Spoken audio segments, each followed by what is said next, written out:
family. Wow, Dr. Sara Brand, what an incredible lady. Listen, I'm such a fangirl for her, and you're going to be as well. She's one of the founding partners of True Wealth Ventures. There's some stuff she's done that is amazing. Let me just share with you what she says. She's worked directly for 3 Fortune Global 500 CEOs in both strategic and operational capacities. She led a $300 million plus acquisition through integration into a $5 billion plus company to leading the new business unit.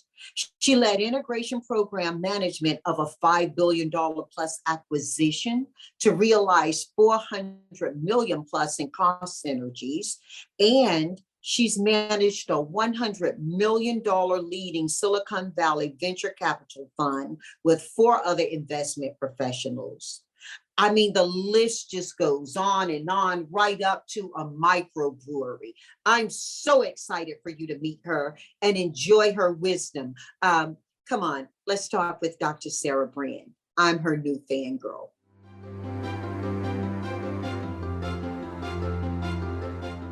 Sara, welcome, or I should say Dr. Sara. You know, I mean, I'm so impressed. You're the founding general partner of an incredible VC fund with a lot of accolades.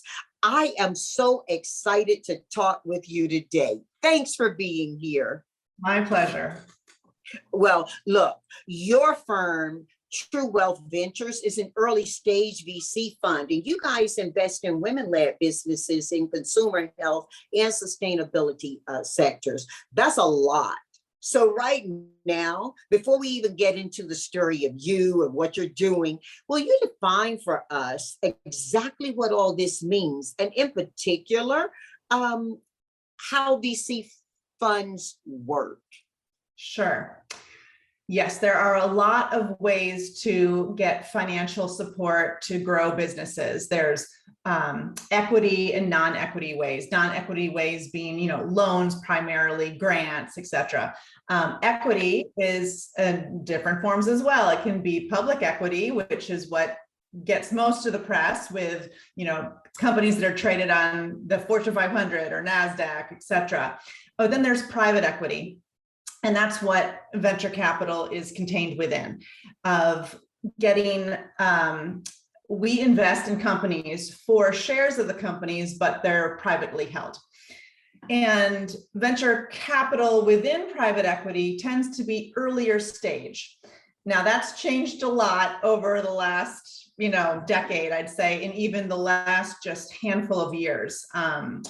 But what we do is we invest very early stage at the seed, SEED level. So generally, if a company is really high growth, looks at being, first to market, growing really, really quickly into the, tens, hundreds of millions of dollars in revenue in a 5 to 7 year kind of time frame, that's the type of company, hyper growth, that is a good fit for venture capital.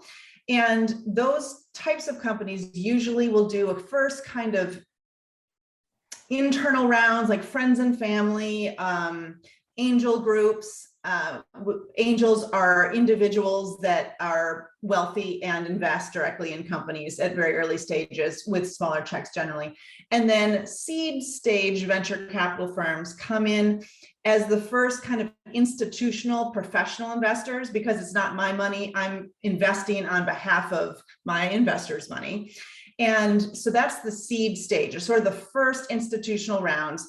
The average rounds in this country are $3.5 million of seed stage venture capital rounds, to give you a sense of how big these are. And so that's what we do. We invest at that stage. Our first checks for our fund one were $500,000. Usually that was average in these rounds, and we're in fund two now, and those checks are up to $1 million. So I can go into more detail on all that, but that's generally what we do.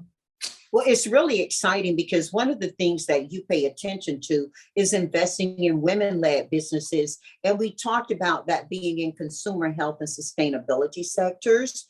Mm-hmm. What is a sustainability sector?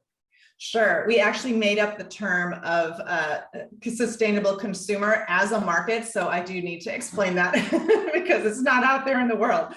So we looked at the fact, our investment premise is that women-led companies do better financially, period, across the board, whether it's Fortune 500 companies or small venture capital-backed startups or— We learned that through the work I do at Harvard with women-owned businesses in Africa, and they repay loans quicker. Yes. They give return and yield quicker. I don't know what's under that, but please tell us. Yes. And the other great thing about it is when women come into wealth by growing their, businesses, there's a term that Goldman Sachs coined called the gender dividend. And then they reinvest 80% of that wealth into their community, into their health, into their family. So it's the quickest, most efficient, best way to build up any community, whether it's, in Africa or if it's in Austin. We need to pay attention to that in COVID right now, don't we? Coming out of COVID. Absolutely. I love the term that you created, though. That's just awesome. And you're leading this $150 million venture fund with 4 partners. You guys have been named one of the top 10 VC firms for adding to the portfolio companies. That's so awesome. Tell us about this. Well, it's actually me and Carrie Rupp are the 2 general partners. So we're the full-time investment decision makers, the investment committee. Then we have some advisors. So it's really just the 2 of us. And I just wanted to loop back really quickly too on our focus for women, why we're focusing on women, because, well, there's several reasons in our market. So women are, like I was saying, absolutely financially outperform no matter whether it's big money or small loans. But we invest in these particular markets of what we're calling sustainable consumer and consumer health. So companies improving environmental or human health with some kind of consumer or patient pull through of that technology, that service.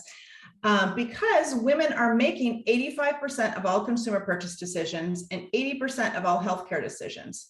And so we think gender diverse teams perform better in whatever market they play in. But we think in these particular markets of sustainable consumer health, they'll even outperform more than average because gender diverse teams have an advantage of understanding those customer and market needs better because they're in those markets, making all the decisions, seeing what products are available, what, needs are not being met. They understand the go-to-market, how to service those customers more efficiently because they are the customer.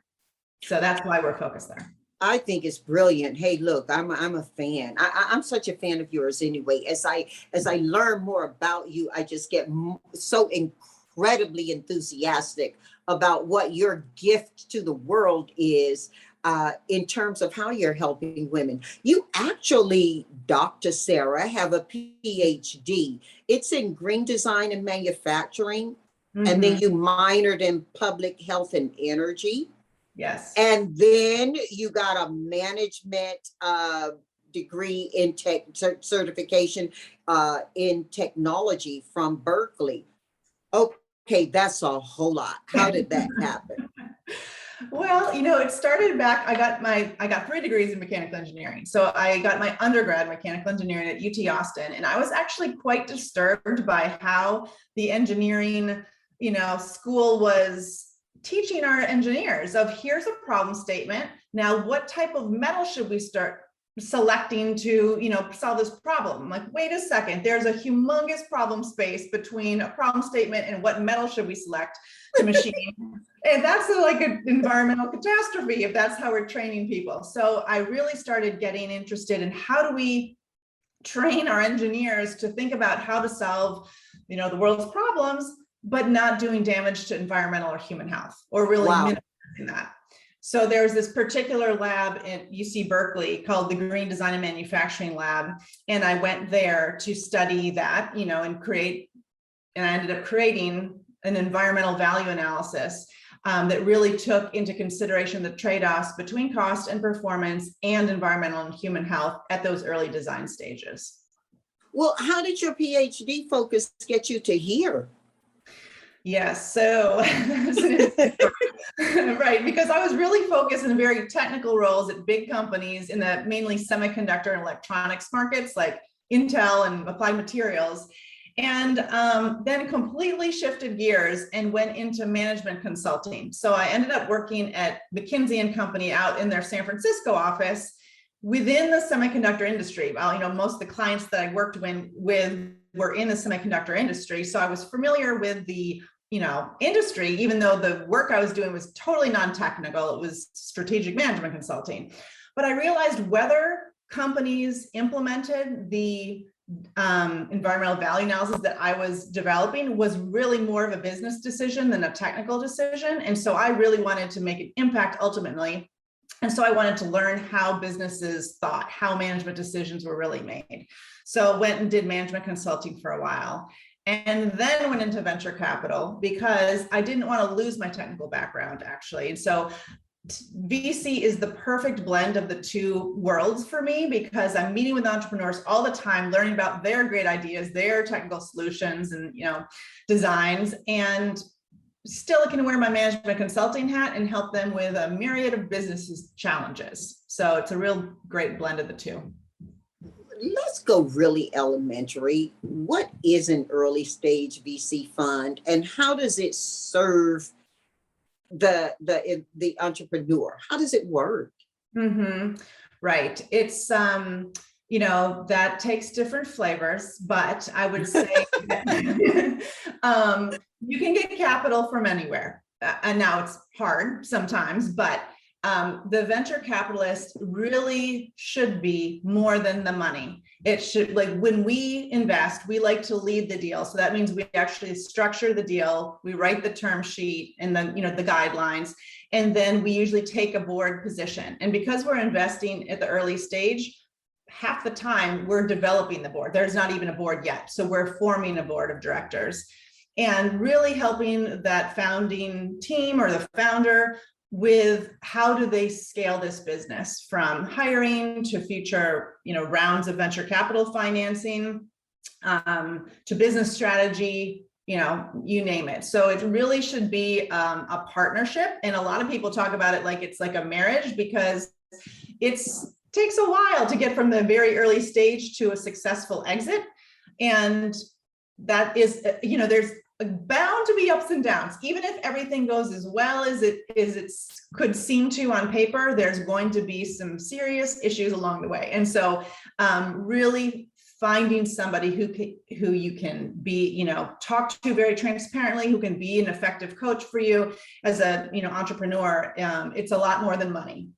So. I was just about to say, many people think of going VC as really going for the money, but it's really a way to go for the market. Many of our listeners are early stage entrepreneurs. How do they know when it's time to go VC? Mm-hmm. For the vast majority of companies, I'd say venture capital isn't a great path because those VCs are looking for humongous returns on their investment. So they're looking for an exit within a relatively short time frame. So exits can be an IPO, which is pretty rare.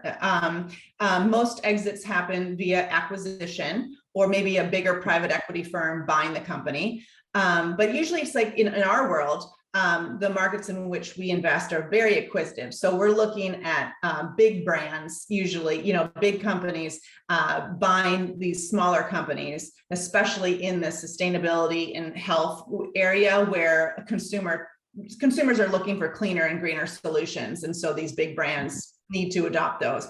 So that's an exit. So it has to be those entrepreneurs need to really want to sell their company within a relatively short time frame. Venture capitalists usually don't get excited until the valuation is at 100 million plus, and some of them don't get excited unless it literally can be $1 billion opportunity. Mm-hmm. So unless you as an entrepreneur really want to grow really quickly, really big, and then sell your company or go public, it's not a great path. If it's more of a lifestyle business or you want to be able to run it for a long, long time, and you don't want to, sell it, then that venture capital isn't the right path for you, because they are looking for an exit. So is there anything in particular that an entrepreneur needs to do to get VC ready? Yes, in fact, there are more and more accelerators or incubators, they're called, to do just that. To when somebody has a great idea, or even like a early proof of concept or minimally viable product, or what, it can be very, very early, from literally an idea on a napkin to something that, works, but they just don't know how to get it to market.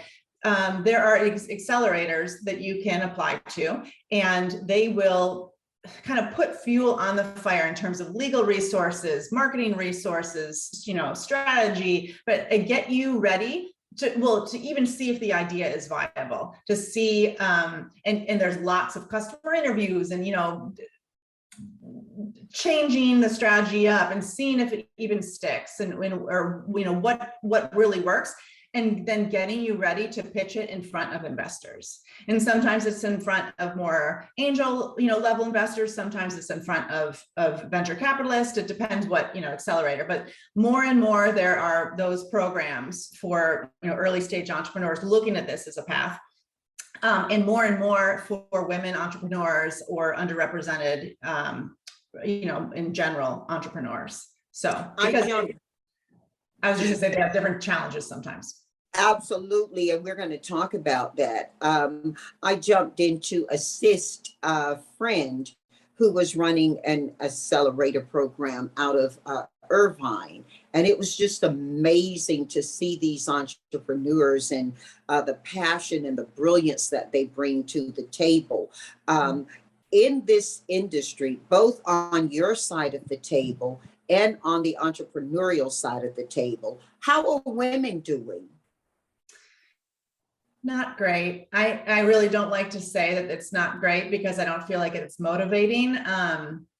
But the numbers are not happy.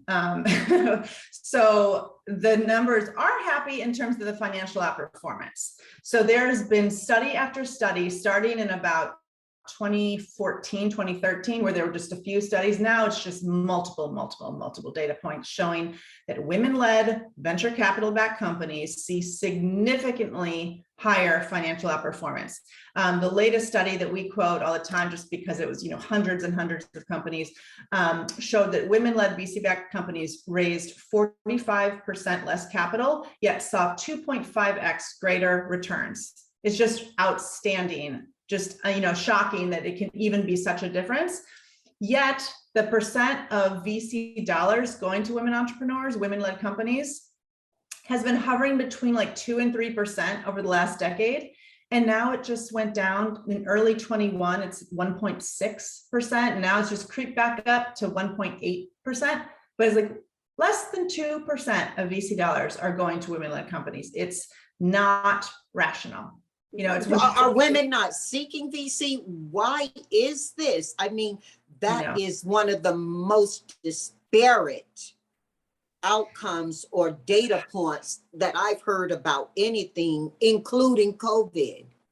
I know it's gotten worse during COVID. The thought of why it's gotten worse. I mean, it's gone from really bad to even worse. So I didn't even talk about that small difference. Maybe is irrelevant, but the thought is, which is indicative of the whole ecosystem being broken, is that it's already very, very insular, and it got even more insular during COVID, where people weren't able to go to the conferences and meet people they wouldn't otherwise meet. And so they were really just investing in the networks they knew, which is generally people that look and, act like them and have gone to the same schools, gone to the same country clubs, their colleagues know them, whatever. So if it's not people they already know, it's like people that they really relate to. Because they understand them, because it's familiar. And I think that's the issue with venture capital, is that it's early stage investing where there's not tons of data, or it's not just a financial decision. A lot of it is a little bit more art. And so you kind of have to go with your gut a bit. And when there's people that don't feel familiar to you, it makes sense why those mainly older white men in Silicon Valley wouldn't feel comfortable investing in somebody that they don't get. That's just not, that nobody in their ecosystem they've been friends with, or they've known that kind of person. And so it's just not comfortable. That plus the markets, right? The women entrepreneurs are usually actually solving a real pain point that they have, or that somebody in their family has. And so those tend to be in areas that are not enterprise software SaaS, or what I mean? It's like, right. Yeah, but it's a big point you make about where we tend to focus on business and solving those problems. Did you grow up in Texas? You went to university first. Where did you grow up? I mean, was there a mentor for you growing up early on, or did all of this stuff happen as a consequence of, as you said, sitting in an engineering class and wondering why aren't we thinking about the universe as we, solve with metal? Yeah, no, I don't think there was. I mean, my dad was a mechanical engineer, so I think that's why it was in my, conscience or whatever to go study that. And I just wanted to learn how things worked and how things were made. So it just seemed sort of a natural thing. Were you ever a tinkerer? No, not at all. In fact, I can't fix anything. Thank God my husband's also a mechanical engineer. And I'm like, you're the man, you go fix it. But no, I'm more conceptual and strategic. That's what I say.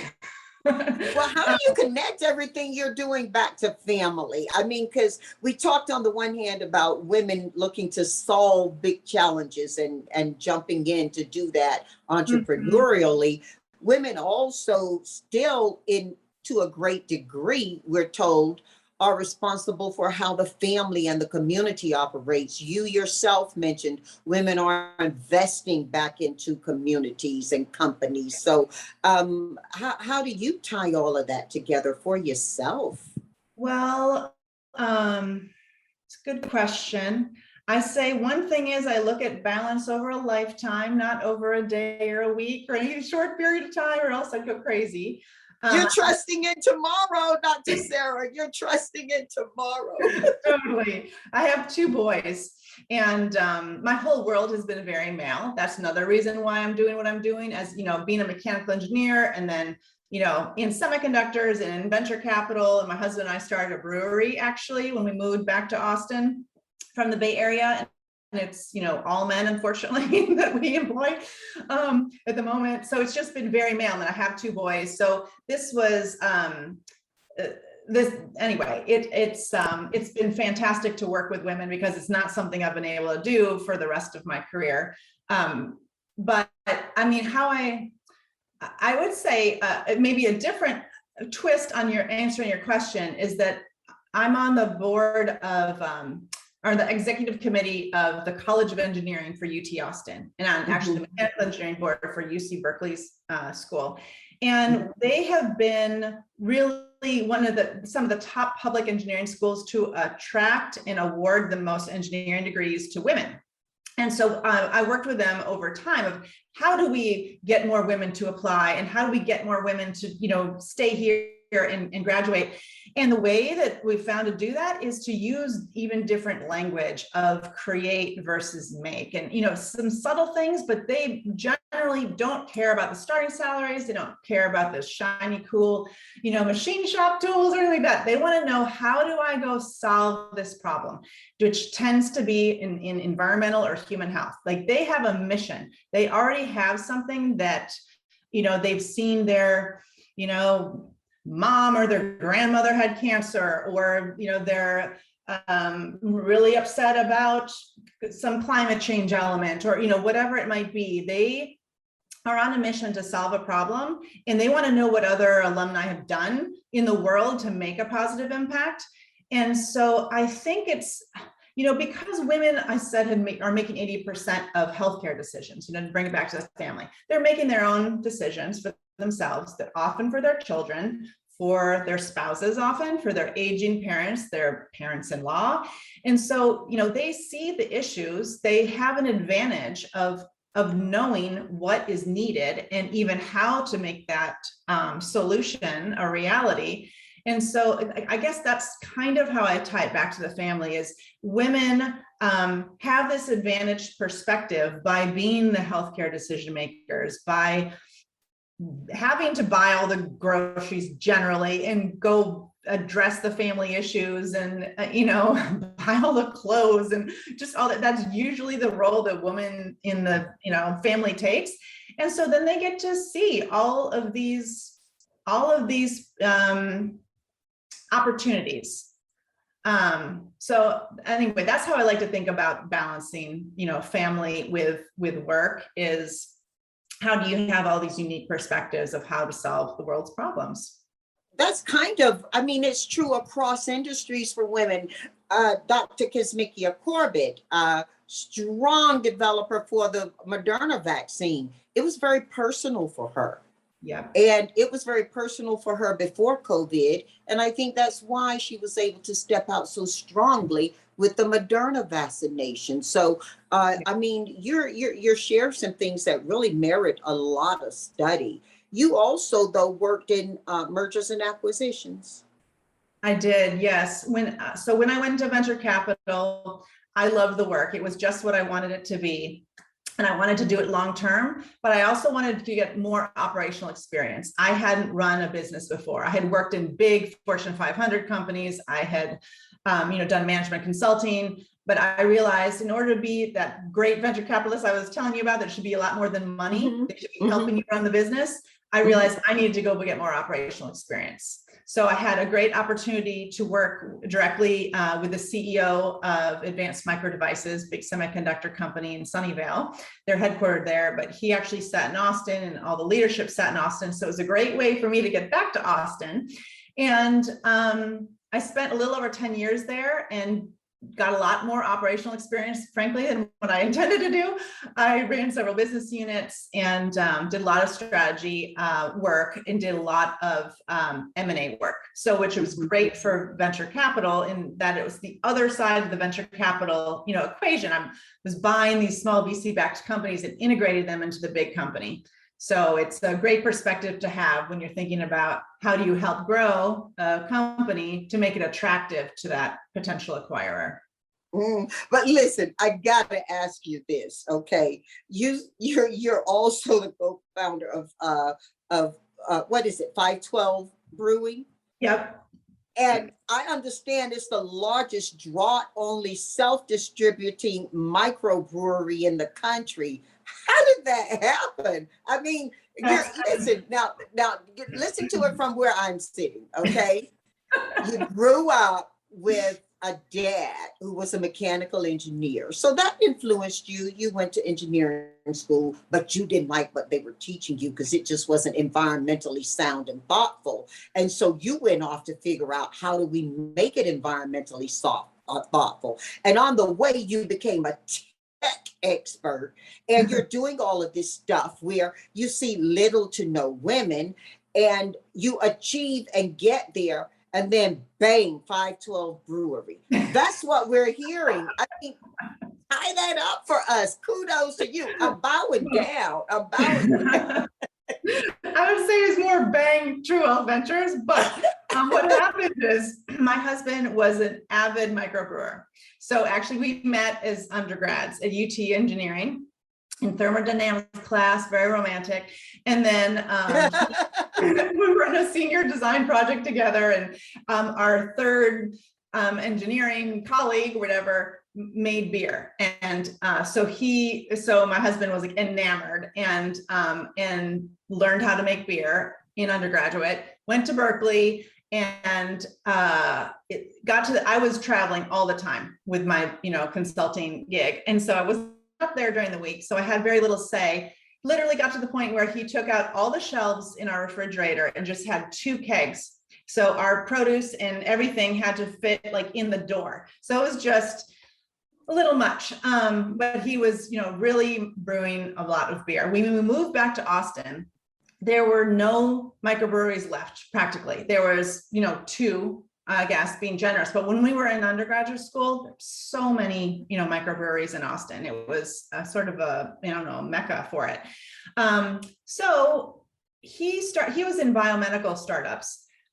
he started dreaming and designing his grist case at work. And so I was like, hold on, let's think about whether there's an opportunity to start a business here, because there's a demand. There was no Indian Pale Ale IPA, that's my favorite style, at all in Austin. And so that was a real problem. And he just started making the business model, on weekends and, evenings. And we were looking at it, we're like, this makes a lot of sense. And it's something that he'd always thought maybe he'd do in retirement. But I thought, let's do it now, because we can recover from it if it doesn't work out. If we do this in retirement, not only will we be tired and a lot older, but it's harder to recover from. So he ended up, I went back to work from my first maternity leave, and he stayed home. So I told the nanny that I just hired, I told you nobody was going to be here, but now my husband's going to be, just don't worry about it.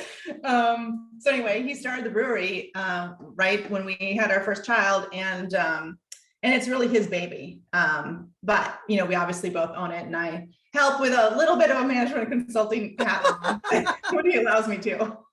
Well, that's so cool. In my hometown, Tarboro, North Carolina, very small southern town. And Inez and her husband, Stephen Rivistello, have Tarboro Brewing Company. And they actually met in New York and moved back to North Carolina. I think Inez moved mainly because, when 9/11 happened, that was pretty crude for everybody. And she wanted a place for her children to enjoy where she had grown up as well. I can't speak for her. I'm a neighbor to her. I get that vibe from her. But my whole thing about that is that these brewers are coming from very different disciplines all across the place. I mean, she and Stephen own a restaurant called On the Square, and people come from outside of that small town to experience food there. COVID certainly impacted it, but their decision to give health to the world is very aligned with you. And I think it was somewhere in your DNA that you may have ended up there now as I think about it, because you wanted healthy metals, you want healthy tech, you want healthy opportunities for women. There's a lot of justice based in how you work. And I think that's part of why I'm such a fangirl for you, Doctor. I'm just such a fangirl for you. I do want to go into 4 for 4 because I know we have limited time and I can hardly wait to hear. So I'm going to ask you 4 questions and you're going to give me 4 answers. Your answers have to be identified with why they are the answers. The first question I'm leaning in to listen very carefully on is you get to host a dinner. And you're hosting this dinner for any 4 people from any period of time, present back. Don't give us future people, because with that brilliant mind of yours, we can't follow that far. But anybody alive or transitioned, who's at your table and why? Wow, I get 4 people? You get 4 people. And it's the same dinner party, or I could have like same dinner party. I love your brain. Do you know, no one has asked me, is it the same dinner party or can I have a one-on-one? And I think that's so hot for a woman to ask that, because you care about how they mix with each other and what that dinner's going to be like. It also allows you to maximize your time with them if it's one-on-one. But this is a dinner with 4 people and you're hosting the dinner. Okay. You can have the dinner for as long as you want. Okay, great. Yeah, I can catch somebody after dessert just in the kitchen alone. Well, okay, the 2 people that come to mind right away, and I don't know who the other 2 people are, but I mean, hopefully it'll come to me, is Mary Magdalene. I am just, there's more and more coming out about, how much has changed or, whatever, not written and rewritten. And I just love to hear the facts. I mean, can you imagine being able to hear her perspective? So I've had so many people want Jesus and nobody asked Mary to come, Mary Magdalene to come. No, you gotta ask Mary for the straight facts, right? So that would be amazing. I also think Melinda Gates, and I'm reading her book now, Moment of Lift, and so she's on my mind a lot, but she's been such an advocate for, you know, women's empowerment, and how that part of the solution she sees is actually the lack of women in venture capital in the United States, and that there's this trickle down kind of, you know, effect, as if you can, and I just figured out one of my other ones. So anyway, I would love to hear, I'd rather have one-on-one dinners, but she would love Mary Magdalene too, so fine. And then the Dalai Lama, because he actually said that the Western woman is going to save the world. And I agree. I think that it's going to be through, you know, some of this dynamic of women are estimated to control 2/3 of US investable assets by 2030. They're largely not investing in venture capital today, as you can imagine, with you know, very few investment decision makers being women in venture capital, like myself, very few women getting the venture capital dollars. There's not a lot of women in that ecosystem investing in, you know, these funds either. So I'm a real proponent of getting more women educated about the importance of investing in women entrepreneurs and investing in this innovation ecosystem.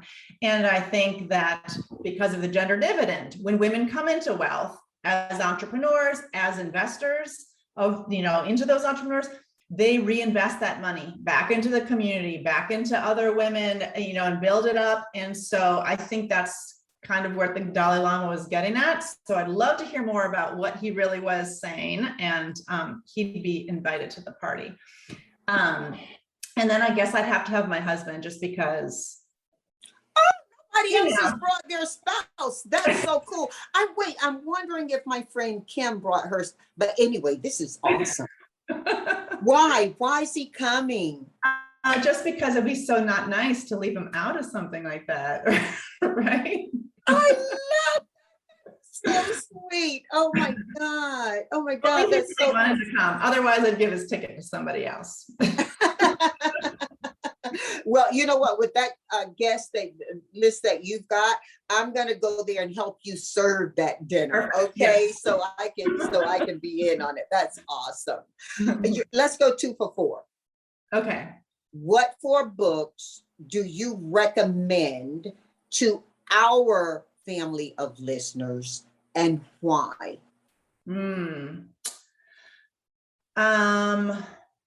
Gosh, I don't know if I'm going to get the name right. One of my favorites is, I think it's called the Athena Doctrine, and it's about how handwriting changed our culture to a patriarchal culture from a feminine kind of culture. And it is the most interesting book that I've read probably in the last, I don't know, 5 years at least. It's insane. Anyway, the guy who wrote it is so smart, and I don't even know how he came up with this theory, but he's got so many data points to back it up. It's riveting. I'm reading right now Homo Deus. Athena Doctrine. Is that by John Gerzima? I believe so. How women and the men who think like them will rule the future. Is that what it's about? It talks about how feminine values can solve our toughest problems and build a more prosperous future. No, I don't I'm think so. really interested in the handwriting one. I'm really interested in the handwriting one. Yes. I think I'm going to have to look it up to make sure, but I don't think that's it, because I don't think it would say that in the summary. It's about handwriting specifically, and he goes through different religions, different times, different cultures, and talks about how things went to the shitter as soon as language. So it's a theme something, I think. I can look that up. I will look that up. And then, gosh, well, so I think that's very interesting to think about, how culture has framed this patriarchal, society, and it's good to know. Books. I mean, there's books like by Brad Feld about being smarter than your your lawyer and your venture capitalist for women entrepreneurs that are, you know. You want to teach women how to be smarter than you? Yes. You know what? I am just fangirling out over here. Oh my God, I can hardly wait until we're through COVID and I get the chance to say hello to you face to face.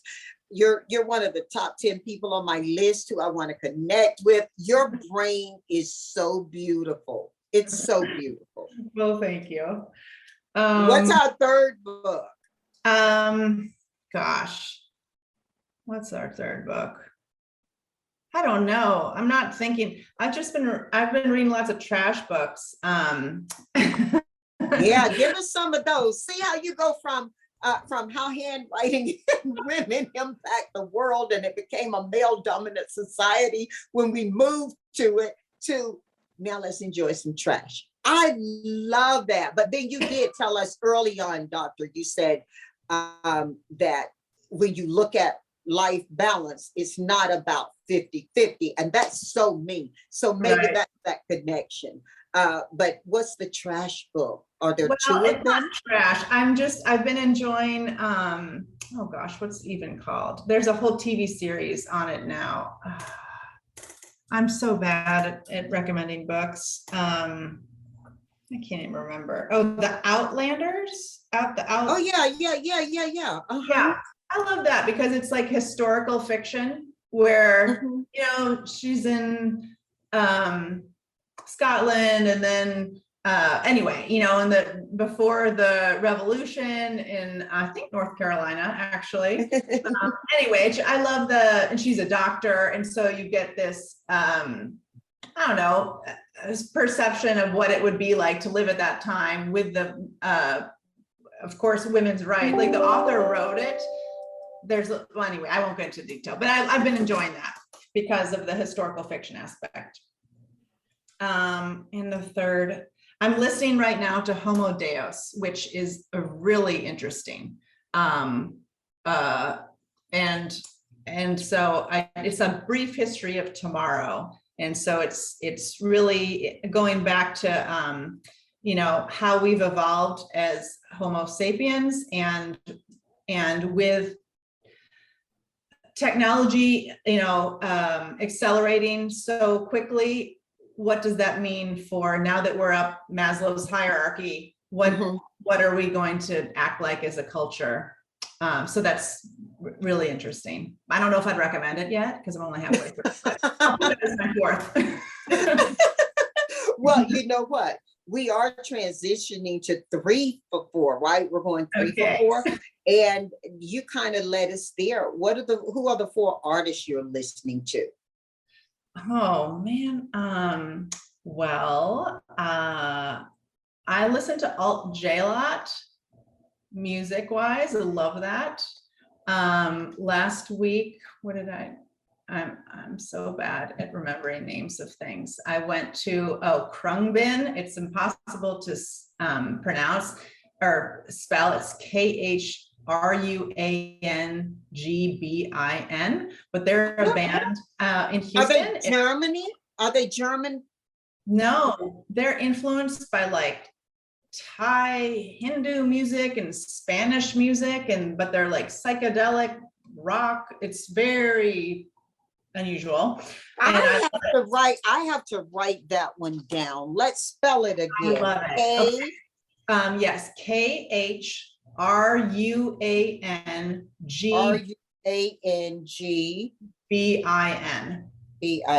Krungbin. A woman bassist who is one of the best bassists she really plays it like a lead guitar. Like, it's amazing. And then anyway, 3-person band, really interesting, very unique sound. I love them. That's who I'm mainly listening to right now. Them and Alt J. And I just, you know, Pandora's changed my life. I just go to like Alt J station, Krungbin station, then it just plays, and I love the music, but I don't know who it is anymore. I love this. Who's that? Never heard of him. So I'm a little guilty of that as well. So. Yeah. Yeah, it really did. It really did change things up.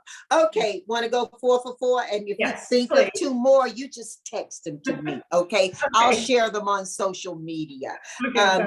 So 4 for 4. What 4 pieces of advice have been given you over your life that you think would be phenomenal to share with people listening right now? Please also, in addition to telling why, would you share who gave it to you, if that's possible? Sure. Well, I know my research advisor at Berkeley, when I was getting my PhD, I did very well on my qualifying exams for being accepted into the program. And I did so well that he said, you know what, this is nothing to be proud of. You actually should just pass. The smartest person should just pass. But the fact that you studied so much and, you know, got like a perfect score, that's not the smartest strategy. And that was very good advice for me, because I was such a dot every I, cross every T perfectionist that it changed my frame of reference of that's not the smartest thing to do to get all the answers right. The smartest thing to do is just get enough that you pass, because especially at that point, all the years and year ratios and some of the silly things that I had to learn for my qualifying, I was never going to use that, never use it. You know, never will use it. That is so big. I mean, yeah. Dr. Sara, most of the time we're hearing people, and I've been included in that league, encouraging people to do better than best, or, you know, and you're kind of saying, don't mess with best, just get there. I mean, is that applicable to just some spaces? Or, I mean, is that like going to be what we aspire in life, is to well, this is awesome. This is a whole conversation in itself, you know. It is totally. I don't know the answer to, does it apply to everything or just certain things, but certainly to, yeah, I think, you know, maybe another advice, but on the same theme, is just focus on the big rocks. Mm-hmm. And that was advice I got from an official like mentor when I was working in corporate America. I was literally saying, I'm overwhelmed. I'd come back from my second maternity leave. I'm like, I literally can't get through my email. If I read every email, I don't have enough hours in the day, and I can't do this catch up, this bad habit stuff I used to do, which is go home and work until super late at night or get cut up on the weekend, because now I've got 2 kids and one that's so very physically demanding, you know, and so there's no catch up time. So I have to get my work done when I'm at work, and I cannot. And he basically said, don't even read emails if you're CC'd. You do not deserve, or you don't have to even, if you're just CC'd and you don't have time. Wait, that's big. Don't even read the email if you're CC'd. Yeah. Like, go to the big rock. Yeah, exactly. And you need to, so you need to drive your agenda. You don't let your inbox drive your agenda. You need to decide what are the things you need to get done and go get those things done. It's their responsibility to get your attention if they need a decision from you. So CCing you on an email, that's just if you have time to read it, FYI. That's not asking you a question. That's not telling you need to know. Like, if they need you to know something, or they need to, then they need to get that answer from you. So that flipped my world, because as a management consultant, I was told you need to respond to every email within 24 hours. That's your obligation to the world, you know? And so having that different frame of reference of like, okay, what are my big things to focus on? And I'm not going to dot every I, cross every T, and read every email. Just going to delete. Oh, wait a minute. Deleting is far different from not reading. I thought maybe you were like not reading them now, and maybe when you get a couple of hours, you go back and you check the CCs. You're saying delete. Yes, but I don't delete my deleted folder. So I can go back if all of a sudden something escalates to say, okay, now this is theoretical still. I don't necessarily live by that, but it changed my perspective of when I'm a serious time crunch and I'm just triaging, I'm able to now just, you know, delete and say, if they really need me to get back to them, then they'll email me again or whatever. So, and that's something I really have to do now because I'm just bombarded with people looking for, funding. And it's something that we really struggle with, frankly, because we want to get back to every woman entrepreneur that reaches back to us. Reaches out to us and explain if we, are going to pass on the investment, why it's not a fit for us, or when it would be a fit for us, or whatever. And so that takes a lot of time, and it's hard not to lose, let things fall through the cracks. And they have a couple times. We're pretty darn good, actually. We have a reputation for being very good about that and getting back to people. But anyway, so I think that was your second. Yeah.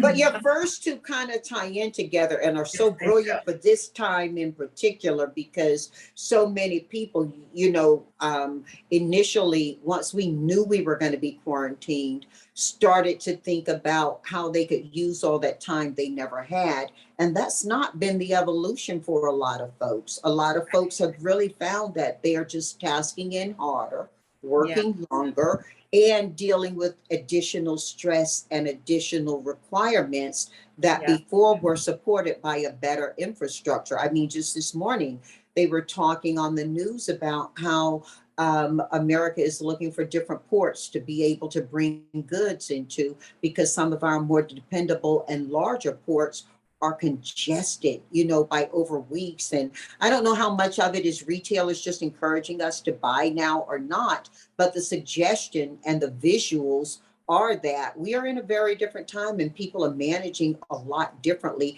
When that gets to the granular stage of how do you live at home, you're doing a lot more things now as well. So you may not be investing that time on freeways and on airplanes, but you've lost a lot of other things is that true in your house? Yes, absolutely. I'm very bad about shutting it down.